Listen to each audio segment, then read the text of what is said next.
ሰላም እንደምን አላችሁ። በዚህ ቪዲዮ እንዴት ዙምን እንደምናወርድና እንደምንጭን አሳያችኋለሁ። ይህን ቪዲዮ ላይክ ማድረግ እንዳትረሱ፣ የማህበር ቲዩብን ሰብስክራይብ በማድረግ ቤተሰብ እንድትሆኑ ጠይቃችኋለሁ።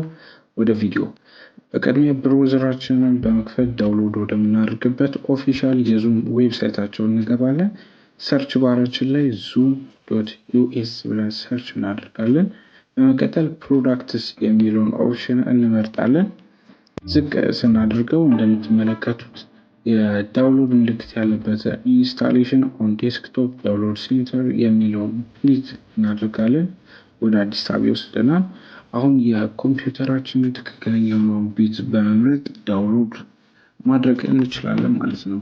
ምናልባት የኮምፒውተራችንን ቢት የማናውቅ ከሆነ ወደ ፋይል ኤክስፕሎረር በመግባት ዚስ ፒሲ የሚለው ላይ ራይት ክሊክ በማድረግ ወደ ፕሮፐርቲስ በመግባት እንደምትመለከቱት የኮምፒውተራችንን ቢት ማወቅ እንችላለን እና የሚመጥነውን ሶፍትዌር ያለምንም ችግር ዳውንሎድ በማድረግ መጠቀም እንችላለን ማለት ነው።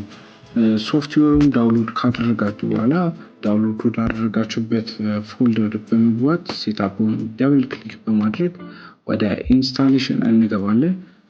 ብዙም አይቆይም፣ ወዲያው ጭኖ ራሱ ይከፍታል። አሁን ሶፍትዌራችንን ለመጠቀም ዝግጁ አድርገነዋል፣ መጠቀም እንችላለን ማለት ነው። በቀጣይ ዙምን እንዴት እንደምንጠቀም ቪዲዮ ሰርች የማሳያችሁ ይሆናል። አመሰግናለሁ። መልካም ጊዜ